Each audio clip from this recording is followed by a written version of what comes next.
everyone, so this is part 2 of event baking.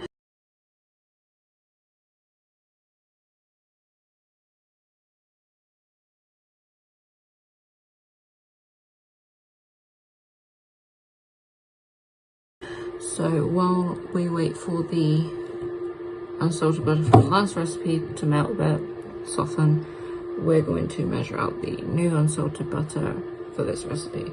So in this video we're going to be making brandy snaps, something I've never done before, so we're gonna hope that it works. So just weigh out 125 grams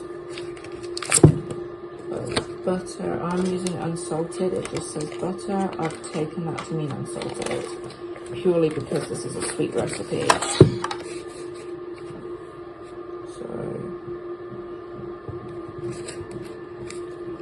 I mean, it's not that,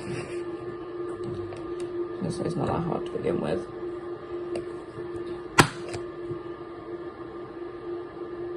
But it is kind of, it is a little bit, what you're essentially kind of, but you're weighing it out. It's, I've learned through baking that it doesn't have to always be exact on the number that you want it to be. If it's 1 gram under or over, it shouldn't affect the recipe at all, really. So, but it's better to be accurate for some things, especially if it's a new recipe you've never tried.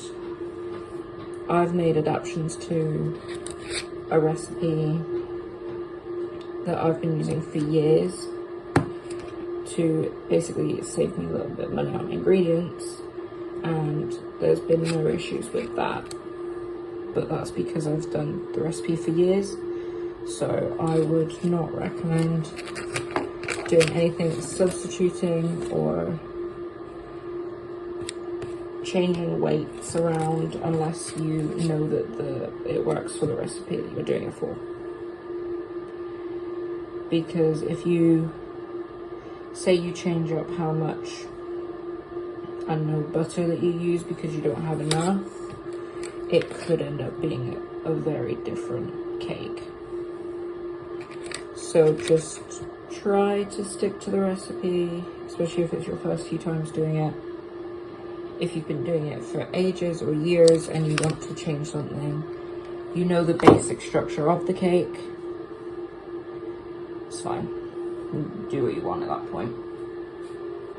I'm going to leave that knife out because I've got another unsalted butter to weigh out after. Same with the bowl. Same bowl is going to be used for the same ingredients. Any different ingredients, different bowl. And I'm washing my dirty hands. I want to also preface this with saying that I am a completely alcohol and nut-free business. So any recipes that have nuts in, any recipes that you would think have alcohol in, so the brandy snaps, my entire family assumes that they were made with brandy. They're not. It is just basically melted down butter and sugar with some syrup and a little bit of flour just to hold the shape. So completely alcohol free, completely nut free. Everything that I make, you can make if you have a preference for those two.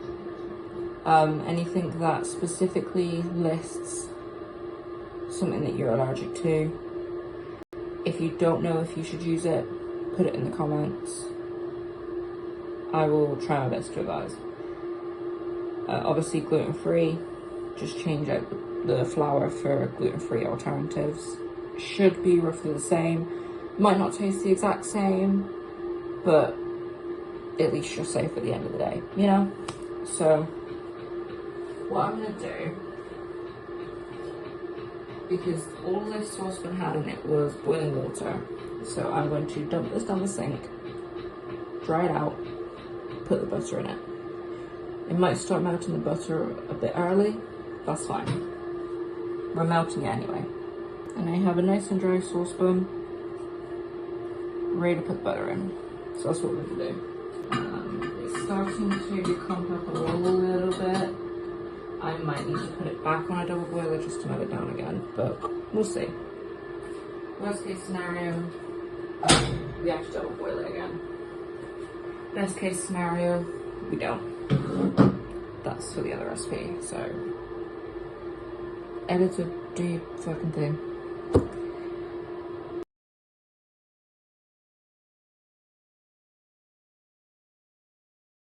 Sugar.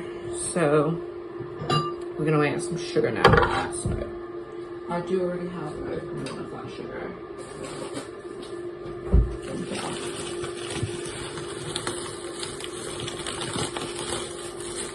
My family uses food bags to keep things fresh. You can do it however you want.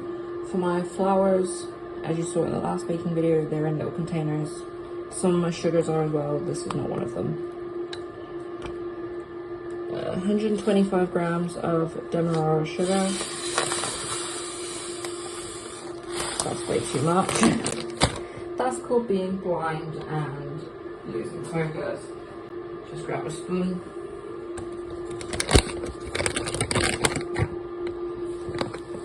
Try not to make too much of a mess, because every little granule that you lose,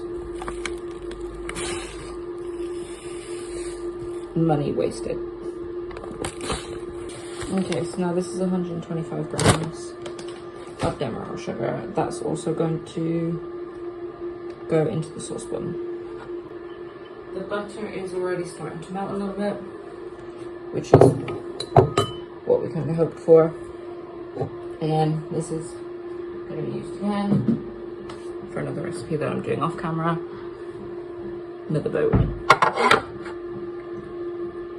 125 grams of golden syrup. Where is that been put?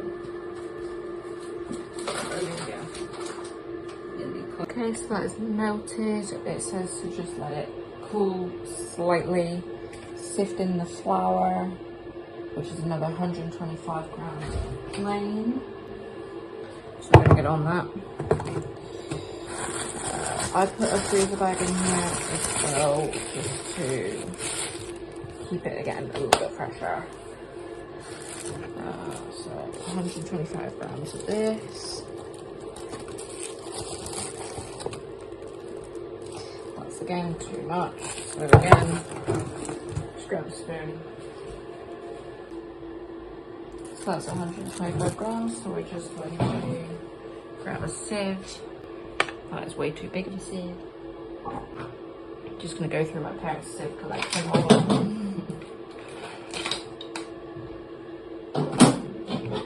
I think I'm kidding. I'm not.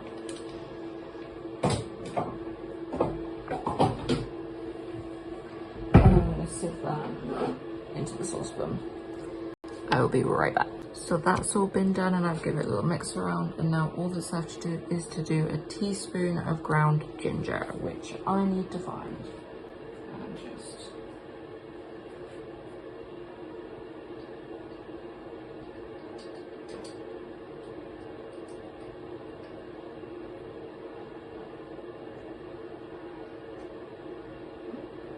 a bit too much, but that's never hurt.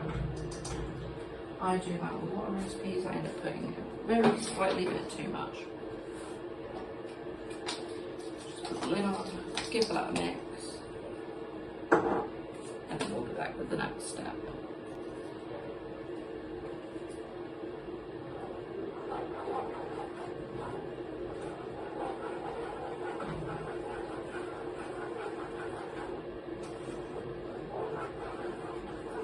Just showing you guys what mine looks like at this stage. Ignore the ginger on the back of the spoon, but it's kind of doing at this situation, which I'm assuming is good. Again, never made it before, but we'll see. Okay, so now what we're going to do is spoon this in onto a tray. Try and keep it a few inches apart, because obviously we don't want it bleeding into each other, so we're just going to do that.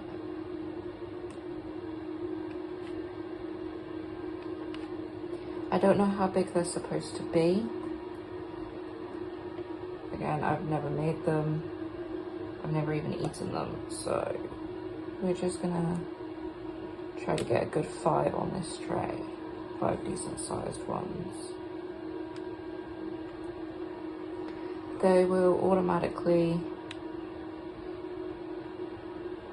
spread out is the thing as well, so that's a big one.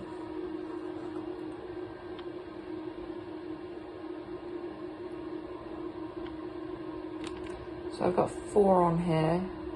One's very large. I don't think that's supposed to be that big. But we're just gonna, we wanna have people, we wanna give people their money's worth, you know? This says it's supposed to make 35. Not the size I'm doing them. But I do want them to be quite big because of the price, so. That is one tray done. They are very big. Again, they're not supposed to be that big, but we're just gonna, so I'm just gonna read off the last few instructions for all of you at home. So you're gonna put these in a preheated oven of gas mark 4 for 10 to 12 minutes until they start to go golden color. Leave them to cool slightly, then remove them with a palette knife, which is one of those flat baker knife things. Best way to describe it. I do have one. These things. Apologies for the cut. My iPhone storage is shite. So what you're going to do is you're going to remove them off the tray with this type thing, and then put them over, roll them onto a greased wooden spoon handle or plastic spoon. I'm using a plastic one. It should be fine. Obviously not very plasticky, one of the hard plastic ones. Leave to sit for 1 to 2 minutes to set, then slip them off carefully onto a wire rack. You can serve them plain or with whipped cream. I'm putting whipped cream in mine, and half of a homegrown strawberry. So I will show you guys the finished product when it's done. Bye guys.